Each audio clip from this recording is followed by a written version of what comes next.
All right, moving from the manufacturers, let's go to Nairobi, Kenya, where Ladi has been since the weekend. Ladi has been busy in that forum. I'm sure you saw that report. Ladi, you look too happy to be out there. It looks like you're not missing us here in Lagos. I actually miss you guys in Lagos, but, seeing that the inflation numbers you called out earlier, definitely, I don't miss the inflation. I don't miss the power grid collapse. I heard about that one, definitely. But at the end of the day, I still love my country, but I'm here for you. Yeah, you have no choice. I guess that's why you're talking about renewables, renewable energy. That's what the forum is about. Tell us what you've gathered since you arrived in Nairobi. Yeah, so it's day two. Today, the conversations have been packed, and it's all about, getting Africa, ready for this transition process. We've heard from Irina, that most developed countries spent about 90%, of all the renewable energy development spend for 2023.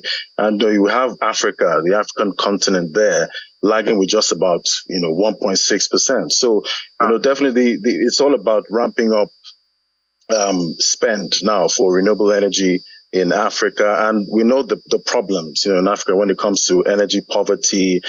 We see what we're dealing with in Nigeria with energy prices up. So at the end of the day, they're trying to find out how they can ramp up investments in renewable energy so, we can complement what we have, what we're using so far.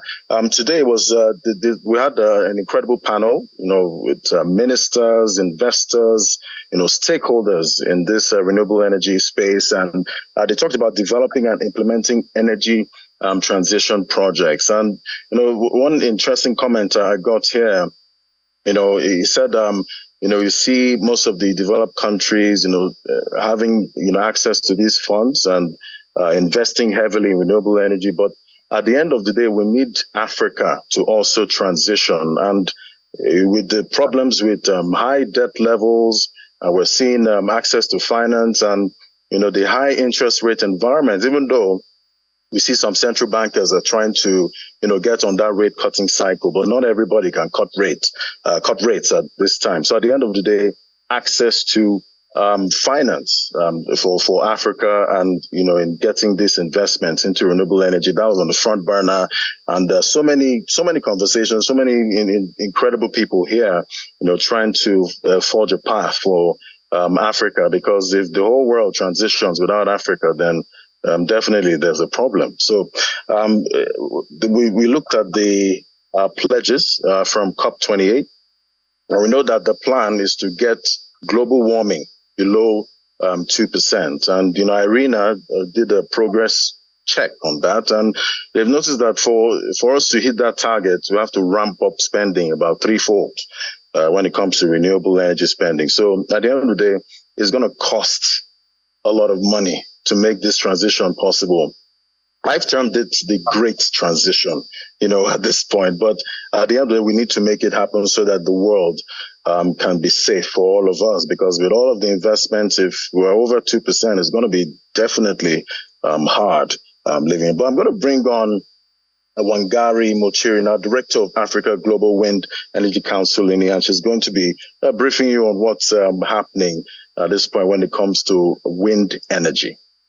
All right, Ladi, thank you. A whole lot that Ladi has to say there. And of course, Africa does have the potential. Guess what? There's wind energy adoption. And Ladi just talked about Wangari Mochiri, who is the Director of Africa Global Wind Energy Council. So right here in Nigeria, especially when you go to the northern part of the country, we see the potential in solar, even though overhead cost is expensive. But I think maintenance is usable. And when you look at it compared with the fossil fuel, the impact on the climate and environment, the fact that even fossil fuel is so expensive at this time, I guess we'll be forced, whether we like it or not, to adopt, the renewables. But let's talk to Wangari now. Hi, Wangari. How's it been in Nairobi?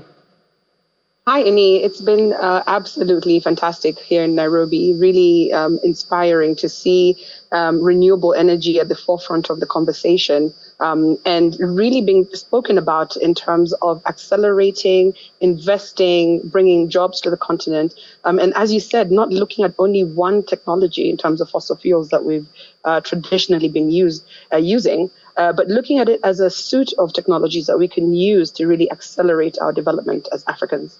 Yeah, I mean, you are director of Africa for Global Wind Energy. I wonder how popular wind energy is. I know back here in Nigeria, solar is quite popular when you look at renewables, but how popular really is wind? So wind is not as popular as solar. We tend to be solar's forgotten sister. But wind is, if you look at the amount of wind that you need to install to get a certain amount of energy, wind actually is a bit more efficient than solar. The only reason that solar has really been well embraced throughout the continent is that people really understand it. It's on homes, it's on schools, it's on hospitals. So it's easy to really relate to. When the sun rises and when the sun sets, but you can't really predict when the wind blows. So I think there is that element of unpredictability that allows people to really not understand when the wind blows. But that being said, there's plenty of resource on the continent. In fact, in Nigeria, we've recently just launched the Nigeria Wind Energy Council, which is looking at installing about, or getting to about 7 gigawatts of wind by 2050. So there's plenty of resource, and we're just looking forward to tapping into that. Yeah, what about costs? Because even for solar, cost is a deterring factor. Yes, absolutely. Cost is definitely a deterring factor, and it has traditionally been quite expensive to bring on renewable energy technologies. But as we're seeing in more recent years, the cost of wind, the cost of solar has come down significantly in some areas by almost 80%. And when you compare it to the use of diesel in various parts of Nigeria, then the cost of solar and wind is almost half that in some applications. And so the cost is no longer really a deterring factor. It's really now a mere matter of understanding and getting access to the technologies, and also ensuring that we're employing them at scale to really benefit from the economies of scale.